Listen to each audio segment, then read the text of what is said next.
So hey guys, this is Sashi and लो भाई, आ गया नया चैप्टर।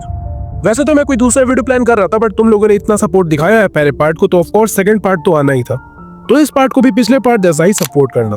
और अगर आपने इसका पहला पार्ट नहीं देखा है तो जाओ, मेरे चैनल पे प्लेलिस्ट बनी है उसो की मांगा वाली, वहां से जाके इसका पहला पार्ट देख लो। उस पहले पार्ट में मैंने इसका चैप्टर 1 एक्सप्लेन किया है। खैर वो तो कोई बकवास, शुरू करते हैं explanation. Chapter 2, eating illegal loans.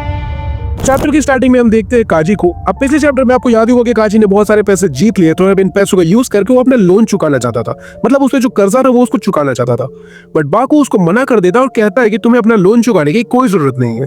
And इसके बाद बाकू काजी को अपने एक दोस्त के पास लेके जाता है, जो कि एक लॉयर था, यानी कि एक वकील था। अब ये लॉयर काजी को जापान के इंटरेस्ट रेट के लॉज वगैरह के बारे में बताता है, जिसमें वो बताता है कि उसका प्रिंसिपल अमाउंट हाफ हो जाएगा एंड उस पर लगने वाला इंटरेस्ट रेट भी बिल्कुल 0 हो जाएगा। उसके बाद ये लोग एक न्यूज़पेपर में नाइट्रो लोन नाम की एक कंपनी का एडवर्टाइजमेंट देखते हैं एंड बेसिकली ये कंपनी इलीगल लोन्स वगैरह प्रोवाइड करती थी। अब बाकू देखता है कि इस कंपनी के नाम के नीचे तोइची लिखा हुआ था। तो मतलब टोक्यो और इची मतलब 1। तो मतलब तोइची का मतलब होता है Tokyo 1 and after every 3 years ये जो नंबर है वो इंक्रीज होते जाता है। इसका मतलब ये हुआ कि नाइट्रो लोन ये जो कंपनी थी वो अभी 3 साल से भी कम पुरानी है, क्योंकि अगर ये 3 साल इसके पूरे हो गए होते तो वहां पे टोक्यो 2 लिखा हुआ होता, राइट। अब काजी ये सब देख के बाकू से बहुत इंप्रेस हो जाता है एंड उसके बाद ये दोनों नाइट्रो लोन कंपनी पहुंच जाते हैं। एंड अभी बाकू नहीं पहुंचा हुआ होता है, वो बाहर ही होता है एंड यहाँ पे सिर्फ काजी होता है। वहां पे एक बंदा होता है जो बार बार फोन पे रॉन्ग नंबर बोले जा रहा होता है एंड उधर से जो दूसरा बंदा होता है वो कह रहा होता है कि मैंने हॉर्स रेसिंग पे 10,000 येन की बेटिंग की थी और मैंने 2, 3, 4 लाइनअप की बेट लगाई थी एंड मैं जीत गया भाई, मैं जीत गया, वो भी 1000 टाइम्स ज्यादा, यानी कि 10 मिलियन येन जीत गया। अब ये सब चीजें होने के बाद यहाँ पे एंट्री होती है बाकू की एंड वो एकदम चौड़े होके आता है और बोलता है मुझे लोन चाहिए। एंड वो ऐसे बातचीत कर रहा था जिससे वहां के लोगों को ऐसा लगे कि वो एक याकुजा है। मतलब उन्हें ऐसा दिखाना चाहता था कि वो बंदा यानी कि बाकू अंडरवर्ल्ड का कोई बड़ा क्रिमिनल है, यानी कि वो बस ऐसे प्रिटेंड कर रहा था। अब ये लोग अपना इंटरेस्ट रेट बताते हैं एंड भाई साहब ये लोग 30% पर डे के रेट से लोन दे रहे थे। एंड ये लोग होशियार थे तो क्या बाकू कम होशियार था? वो सीधा बोलता है कि मुझे 3 मिलियन येन की लोन चाहिए।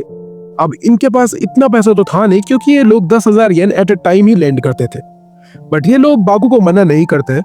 ये लोग थोड़े बहुत पैसे एज कोलैटरल बाकू को दे देते हैं।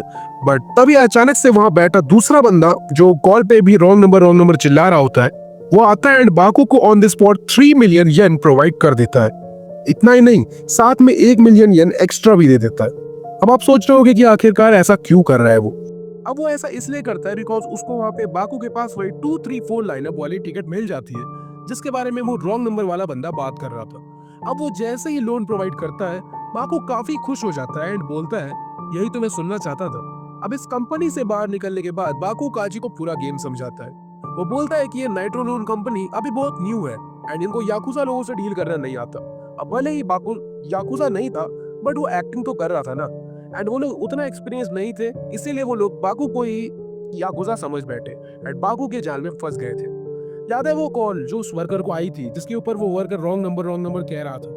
तो उधर से जो इंसान कह रहा था ना कि 2, 3, 4 is the winning lineup and मैंने 10 मिलियन येन जीत लिया है, वो एक्चुअली बाकू ही था एंड वो सारी चीजें सिर्फ एक ट्रैप थी। इन रियलिटी 2, 3, 4 कोई विनिंग लाइनअप था ही नहीं एंड उनके पास वो जो विनिंग टिकट है पूरी तरह से फर्जी था। अब जब वो लोग इस लाइनअप को लेके अपना प्राइज देने जाते हैं तब उन्हें पता चलता है कि उनके साथ तो गेम हो गया है। एंड अब क्योंकि इतने बड़े डील्स करते नहीं थे वो लोग एक बार में, बट लालच में आकर उन्होंने 4 मिलियन येन की डील कर दी थी, उनके पास अब बिल्कुल भी पैसे नहीं बचे थे। अब जिन लोगों ने इनकी कंपनी में अपने पैसे इन्वेस्ट किए थे उन्हें पता चलता है कि नाइट्रो लोन तो डूब चुकी है एंड वो लोग तुरंत अपना पैसा वापस लेने नाइट्रो लोन कंपनी पहुंच जाते हैं। बट जब वो सब वहां पे पहुंचते हैं तब उस बिल्डिंग के गेट पे ना ही तो नाइट्रो लोन का कोई बोर्ड था और ना ही तो नाइट्रो लोन कंपनी वहां खुद थी। और at the end of the story उसोगी यानी कि बाकू के जेब में 4 मिलियन येन पड़े होते हैं एंड ये चैप्टर यहीं पे खत्म हो जाता है। कैसा लगा ये चैप्टर? अपने थॉट्स कमेंट्स में जरूर बताना एंड अगर आगे के पार्ट चाहिए तो तुम्हें पता है क्या करना है, जाओ और जाके चैनल सब्सक्राइब करो, दैट इज इनफ। लाइक करना आपकी मर्जी है, वीडियो को शेयर कर सकते हो अगर मन हो तो, एंड मन हो तो डिस्क्रिप्शन बॉक्स में मेरा डिस्कॉर्ड सर्वर का लिंक होगा सबसे ऊपर, जाके ज्वाइन कर सकते हो। वहाँ मैं तुमसे बात करते रहता हूँ, बट ये सब ऑप्शनल चीजें, लेकिन सब्सक्राइब तो कर ही देना यार। बाकी I will see you guys in the next one, till then peace out.